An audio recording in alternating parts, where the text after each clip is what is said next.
film. Did you guys do shorts before you did features? Yeah, I did like 30 shorts. Wow. Okay. So that answers that. Yeah. There's another question that a lot of filmmakers ask. In fact, someone said it to me just the other day. I want to write a film for Sundance. God. It's like, can you do that? Can you write a film for Sundance?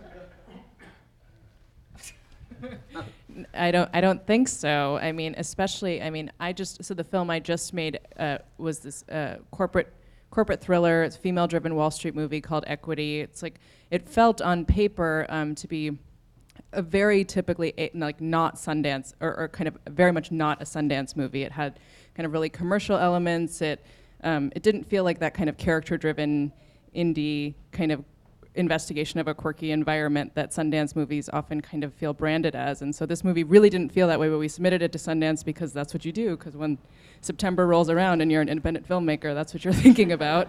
And we got in, and it was completely not expected, I think, from anybody on the team. And I think Sundance isn't as predictable of an environment as people sometimes think it is, and especially as it needs to kind of grow and adjust how it fits into the conversation in the independent film landscape because of filmmakers like us that are doing it in a million different ways.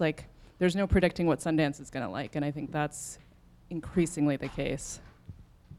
I agree. I got a script of mine got kind of through the process of the writing workshop there, and it got semi-final, not to the final round, but it was oh, maybe, but I think you just never know. So it was I don't think you should ever write something also for hoping that it'll get in somewhere. Just write something that you want to write. Yes, I agree. I work with a lot of filmmakers who are well, we're going to shoot, and at this point, because we have to be done to get our first cut to Sundance in September. And I go, if you're making a film to get into Sundance, you're making a film for the wrong reason, because it's a crapshoot, and you don't know. And people have, I've worked with filmmakers that have had several shorts there and had lots of acclaim or a previous feature, and it doesn't happen, and they thought that was a sure bet. And it's not the only film festival in the world, and you could go to smaller festivals and maybe be treated really well, just as well. And it's just, again, it's I'm only going to write a movie because it's going to make me a lot of money. I mean, it's just the wrong reason to get into this business, the chances are so small. So apply that to Sundance as well. Yes, it's lovely and wonderful when you're there and you're in, and you're the bee's knees and all of that. And you do get great marketing, which is the purpose of festivals, but there's no way to guarantee it.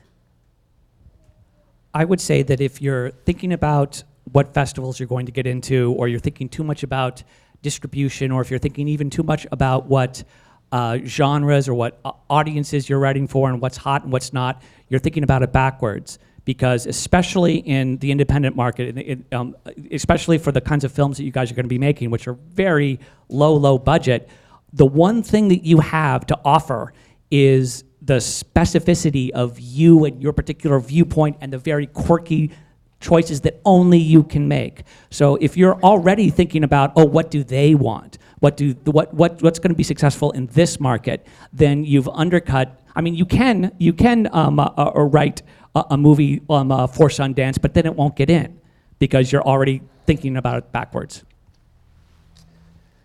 Yeah, and part of the reason that I brought that up is I think it's important for you to think before you even started your script and you're thinking about your concept, is understand what kind of script you have. Like, what is it that you're, it is important to know your audience. Not necessarily write for them, but just know, okay, I'm writing this kind of a film. Like you wrote, your first thing was sort of relationship thing, right? And then the next thing was a thriller. Those are two very different kinds of audiences, two different kinds of scripts.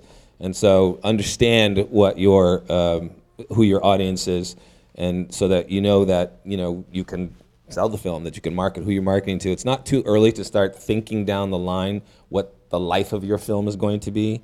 But just know that you write for yourself first, and then you look at what you have and say, okay, this is how this needs to go. I mean, if you're doing a really sort of esoteric art film, you probably don't want to spend $20 million on it. If you're doing, but you can spend whatever is appropriate you know, in terms of being able to raise the money and make money back for your investors. One thing I wanted to ask very quickly, everybody on the panel, is like, is there a, well, I just wanted to hear just generally your